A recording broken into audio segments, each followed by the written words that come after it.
और यूएई के दरमियान वाक़े दुनिया का सबसे अमीर तरीन कंट्री।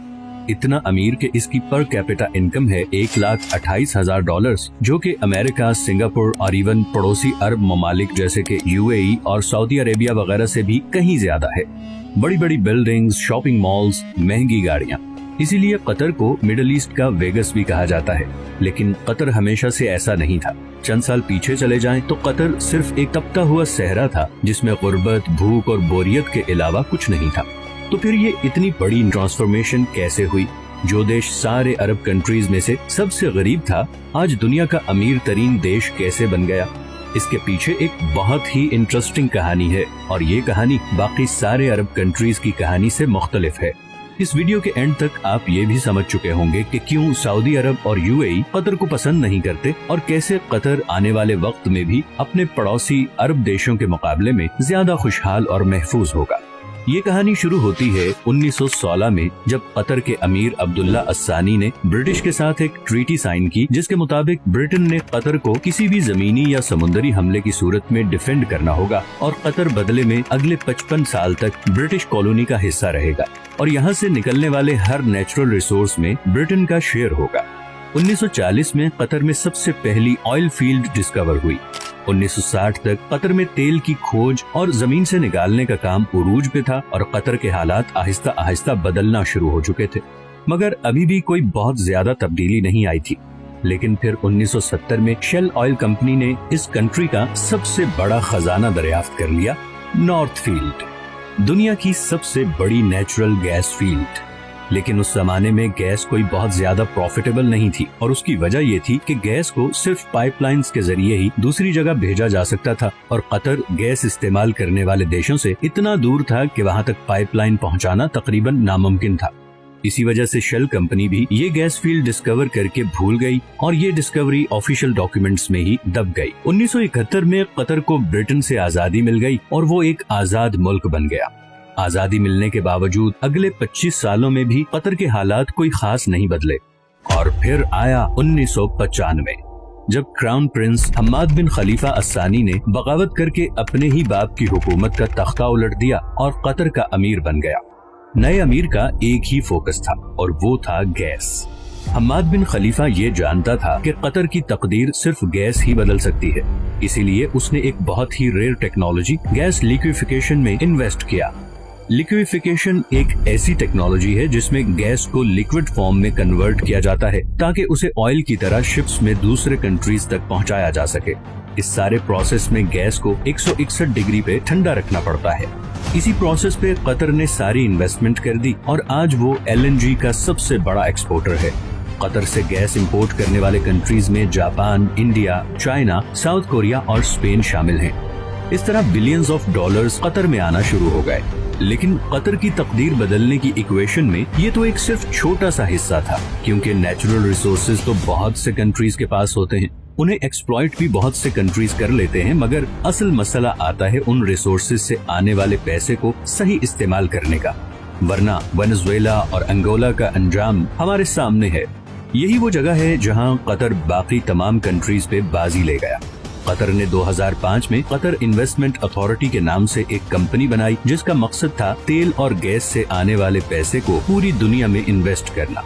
और इसीलिए आज दुनिया के हर बड़े मुल्क और हर बड़ी कंपनी में आपको कतर इन्वेस्टमेंट नजर आएगी, चाहे वो लंदन के बड़े होटल्स, ऑफिसेज और अपार्टमेंट बिल्डिंग्स हों, अमेरिका के बड़े बड़े ऑफिसेज हों या फिर मल्टीनेशनल्स जैसे कि Volkswagen, Barclays bank, Shell, Tiffany and co या फिर रॉसनेट, रशिया की सबसे बड़ी ऑयल कंपनी। इन तमाम कंट्रीज और कंपनीज में कतर की हैवी इन्वेस्टमेंट्स हैं, लेकिन ये भी कतर की टोटल इन्वेस्टमेंट्स का एक छोटा सा हिस्सा है। इसके अलावा Qatar billions of dollars roads, airports, research centres और फाइनेंशियल सेंटर्स वगैरह पे लगा चुका है। इवन के अभी फीफा वर्ल्ड कप, जो कि शायद दुनिया में स्पोर्ट्स का सबसे बड़ा इवेंट है, वो भी कतर में ही हो रहा है, क्योंकि ऐसे state of the art stadiums पूरे अरब में सिर्फ कतर के पास ही हैं। इन सारी इन्वेस्टमेंट्स का मकसद है ऑयल और गैस के ऑल्टरनेटिव इनकम सोर्सेज क्रिएट करना।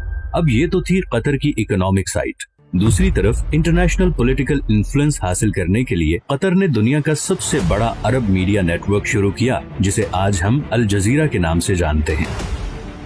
असल में बहुत सालों तक कतर सऊदी अरब के कंट्रोल में था और नया अमीर खलीफा बिन हम्माद ये अच्छी तरह जानता था कि अगर कतर ने दुनिया में एक मकाम बनाना है तो उसके लिए उसकी एक अलग से पहचान बहुत जरूरी है। पूरी दुनिया तक कतर की आवाज और उसका नैरेटिव पहुंचाने में अल जजीरा ने एक बहुत जबरदस्त रोल प्ले किया है। 2010 की अरब स्प्रिंग के दौरान भी अल जजीरा वो वाहिद चैनल था जिसने प्रोटेस्ट को ऑन एयर किया था और इसकी वजह से सऊदी अरब और दूसरे कंट्रीज से इसे जबरदस्त क्रिटिसिज्म का सामना भी करना पड़ा। अल जजीरा का इन्फ्लुएंस इतना ज्यादा है कि 2017 में जब सब अरब कंट्रीज ने कतर का बायकॉट किया था तो उसको खत्म करने के लिए जो सबसे पहली डिमांड रखी गई वो थी अल जजीरा को बैन करना। सऊदी अरब और यूएई में तो अल जजीरा 2017 से अब तक बैंड ही है। कतर का बायकॉट एक मुकम्मल फेलियर था और इसकी सबसे पहली वजह तो ये थी कि सऊदी अरब को इस बायकॉट में सारे अरब कंट्रीज की सपोर्ट हासिल नहीं थी। इवन कुवैत और ओमान भी इस बायकॉट का हिस्सा नहीं बने। दूसरा, कतर के ईरान और तुर्की से भी बहुत अच्छे ताल्लुकात हैं, जिसकी वजह से गो के सऊदी अरब और यूएई कतर से काफी नाराज हैं, मगर इंटरनेशनली सारे कंट्रीज कतर को एक न्यूट्रल स्टेट समझते हैं और इसीलिए पूरी दुनिया में सिवाय 6 कंट्रीज के किसी ने भी इस बायकॉट को सपोर्ट नहीं किया। कतर को गैस की वजह से एक और फ्यूचर एडवांटेज भी मिला है। ऑयल के बारे में तो बहुत से एक्सपर्ट्स कहते हैं कि 2030 नहीं तो मैक्सिमम 2040 तक वो इलेक्ट्रिसिटी से रिप्लेस हो जाएगा, मगर गैस के बारे में ऐसी कोई प्रेडिक्शन नहीं, बल्कि उल्टा गैस की डिमांड मुसलसल बढ़ती जा रही है। अभी रिसेंट रशियन यूक्रेन वॉर में रशिया की जानिब से गैस पाइपलाइन की ब्लॉकेज के बाद कतर गैस की डिमांड 10 गुना बढ़ गई है, क्योंकि अब यूरोपियन कंट्रीज भी गैस के लिए कतर से राबता कर रहे हैं और ये डील कतर को और अमीर बना देगी। 2022 में कतर की एनर्जी एक्सपोर्ट्स पहले ही $100 बिलियन क्रॉस कर चुकी हैं। तो कल को जब बाकी अरब कंट्रीज ऑयल रिप्लेस होने से परेशान होंगे, वहीं कतर को इस चेंज से कोई खास फर्क नहीं पड़ेगा। अब कतर में सब कुछ अच्छा भी नहीं है और रिसेंटली वहाँ पे लेबर क्लास की कंडीशन को लेकर काफी सवाल भी उठाए गए हैं, लेकिन स्टिल कतर बाकी अरब देशों के मुकाबले में काफी ओपन स्टेट है, जहाँ मीडिया की आजादी है, इकोनॉमिक कंडीशंस बेहतर हैं और फ्यूचर प्लानिंग भी होती है। आखिर में हम आते हैं उस खित्ते की तरफ जो कि शायद नेचुरल रिसोर्सेज से माला माल है, मगर पॉलिटिकल डिफरेंसेस, करप्शन और रिलीजियस एक्सट्रीमिज्म की वजह से इस वक्त गुर्बत, भूख और बदअमनी का शिकार है। कतर की आबादी का 60% साउथ एशियंस हैं। इंडियंस, पाकिस्तानी, बांग्लादेशी और नेपाली कतरी पॉपुलेशन का सबसे बड़ा ग्रुप हैं।